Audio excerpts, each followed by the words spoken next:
I'm going home to cook some horse on my barbecue. I'm talking about the D. Don't worry, moms and dads, I'm talking about the defense. This is a perfect example of how you win with a mediocre quarterback. Can't play 500 and come out of the East. It's Calgary East. Is that what you guys call us? That's what I call you. Lights fucking out. Lights fucking out.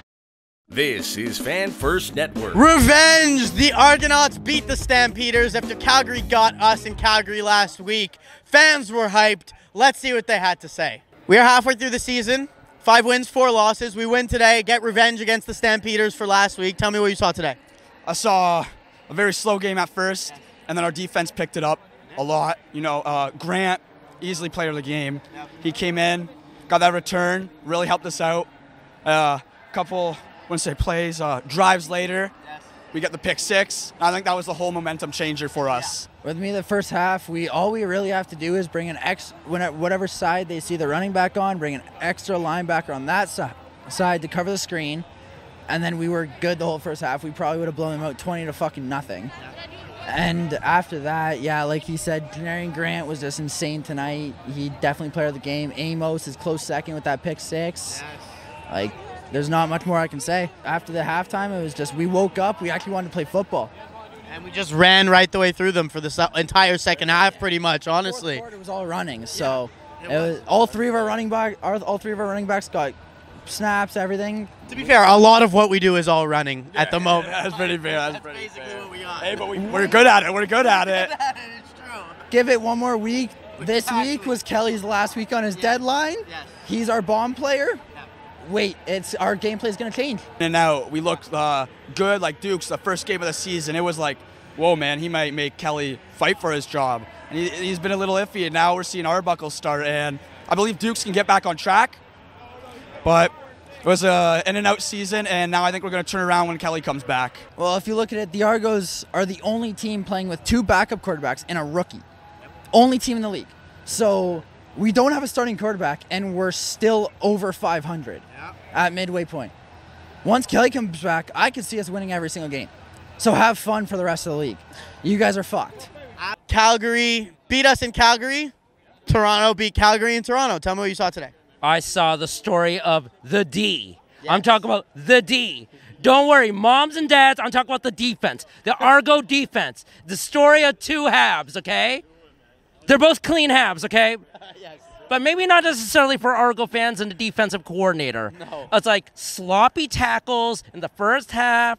It's like quarterback was protected like he was Fort Knox. The Calgary offensive line was outstanding. Whatever they did, whatever adjustments Dinwiddie and all them coordinators did in the locker room in halftime, they finally got to him. Yeah. Loose balls, sacks. The defense was a difference. Yeah, if we're talking about the quarterbacks, this is like an episode of Games of Thrones gone wrong. Neither Dukes nor Arbuckle, thank you, neither of them were able to take on the throne. The divide and conquer was an epic fail. And then number 12 is due back. It's like, thank you for keeping my throne so warm for these 9 games. This is a quarterback's league. And this is a reflection of the quarterback quality without the number 1 guy at the moment, or the number 2 or number 3 fighting for the spot, or just not doing a good job of claiming their spot. He's got the jets. He's got the field positioning that he gives the offense if they're able to capitalize. And we can't, he'll do it himself. Janarian Grant is the man. Abs, tell me your thoughts on the game today. Couldn't be happier, and I knew this was coming. I mean, yeah, we did. Sorry to every Stamps fan who came, but we drank horse blood on the way out on the GO train. And some whiskey, baby. Oh, that's the killer combo. That's what sent them home. I saw Kareem the Dream Carey trampling all over the Stampeders. That's what I saw. Halfway into the season now. Do you want to sum up the first half for me? Oh, Lord. Yeah. There's a lot. Oh, Lord, that's summing it up. Free Kelly, baby. The East and the league still comes through this place here. Toronto, you see us? Yeah, you got to come through here still. So what was nice to see tonight? Yes. We would throw deeper than 6 yards. Yeah, we tried today. You know? Yeah. So look at our first touchdown to Polk. That was a nice little bomb. It was. Arbuckle, you know, we told the Stamps fans behind us, right in front of you, buckle up, baby. We taught them a lesson. They're lucky that we didn't win both.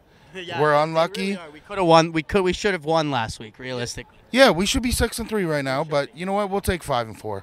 Bro, we're above 500 with no quarterback, basically. That's right. That's right. And like he said, our boy, the Dream, Kadeem, he led big against his old guys tonight. Our defense has been pretty good.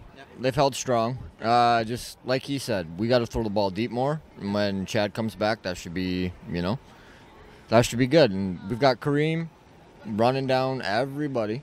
So we keep doing that, add in the deep ball. Tough matchup coming up on the 22nd. And then, we're at Hamilton, Labor Day? Yes, sir. And then right after that, we're going to Ottawa to take second place from the fucking Red Blacks. We're going to beat them black and blue. And Montreal is going to feel us all up their ass. We're coming for you guys, bro. You ain't ready. Lights fucking out. Lights fucking out. Let's go. You got a last message for Stampeders fans? You had some in there for them. Enjoy the fucking trip home. I'm going home to cook some horse on my barbecue. My dad and I were really hoping that Dukes would get the start. I don't fully understand Dinwiddie's affinity for Arbuckle. He needs a lot of help to win games.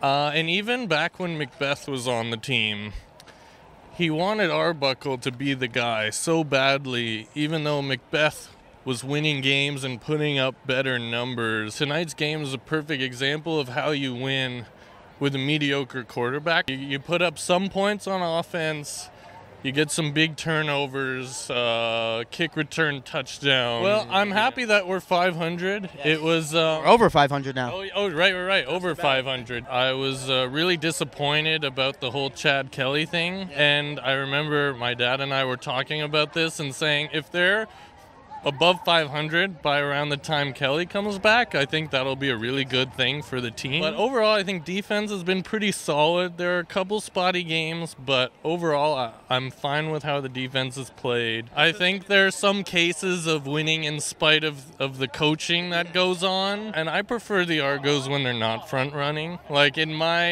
experience with the team, they win during seasons like this. Montreal, I'm seeing a lot of Toronto last year in them, so I'm just waiting for a Montreal collapse. It'll be nice to see. It will be. It will be. There's nothing better as a Toronto fan. Oh, absolutely. You got a word on Janarian Grant, what we're seeing right now? Man, he's incredible, and I wish the guys would stop holding because his numbers would be twice as good as they are already, but definitely a special teams player of the year, if not the special teams player of the year. Revenge against Calgary from last week. Tell me what you saw today. Great response to losing in Calgary after leading in that game at such a big edge and then getting blown away. Even though it wasn't a big difference in score, they shouldn't have lost that game. What about you? What did you see today? A big start today, and then, it slowed down and we're getting a little concerned, and everybody seemed to be falling apart a bit, and then they picked it back up and took control, and it was a great finish. Janarian Grant and then a pick six, and it kind of just, they were dead and buried after that pretty well. Yeah, when the pick six, that kind of did it. That finished it off. That was the halfway point of the season now. Give me your thoughts on this first half and what you think needs to be different in the second half. They got to win more games. That's true. Can't play 500 and come out of the East with too much. Defense is playing well, but they weren't getting the offense they've had.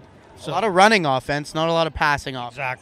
Exactly. It'd be nice to get Kelly back, but who knows what's going to happen there. We get revenge after you guys beat us in Calgary. Tell me your thoughts. I feel Calgary is our own worst enemy. The special teams, Janarian Grant, that guy is a beaut. That and that pick six was just killer. I felt Calgary played a great game until those 2 points. And those were the nail in the coffin. It was done. 100%. First things first. What's the gap between these two teams? They are neck and neck because aren't they both? Now you guys are 5-4. We're 4-5. Exactly. We win at home. We cannot pick up a win on the road. I think Toronto has a great team. I think Calgary's built as well to get there. I just don't think Calgary has the horses to do much. Do you think the Argos are better positioned to make a run then than Calgary? Well, when you have Calgary East, of course. We do have a lot of Stampeders. Everything. It's Calgary East.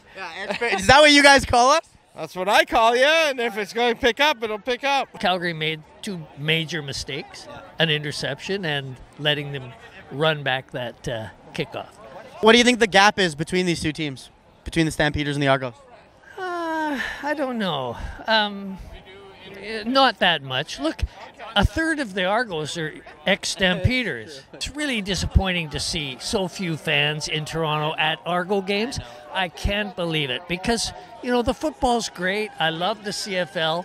And, you know, in Calgary, it's good. It's really good, of course, when Saskatchewan's playing or when they play Edmonton, when Edmonton were good. The CFL is a lot of fun and I think exciting. Yeah. Good game, pretty close. Can't complain. Players did pretty well. Same with Calgary. They're a good team. They might get us next time, but let's hope not. You guys are young guys. You're here at the CFL. Tell me what it is about this that you like so much. All right, so usually we come here because the CFL supports our team, but today we came here to watch them win and beat Calgary. I have a huge passion for the sport. I've loved it half my life. Why should people come out and watch these guys? It's fun. You have nothing to do. Contact. Let's go. Yeah, man. You're not going to see that in fucking basketball. It was interesting because they had the upper hand, so it looked like they had 4 quarters of good football against us, but we had the back too, so that was awesome. It's worth, everyone should come and watch our kick returner. Yes. The guy is 1 in a million, man. Yes. Like every time he touches the ball, it's like, you know, what are the odds he's going to score, right? I think our defensive secondary has to tighten up, without a doubt. I think we have to develop a few more running plays because we got an ace for a running back, and I don't think we would take advantage of him. Our quarterbacks have to kind of let loose sometimes, you know what I mean? Trust their instinct, and hopefully coach lets them go. This is Fan First Network.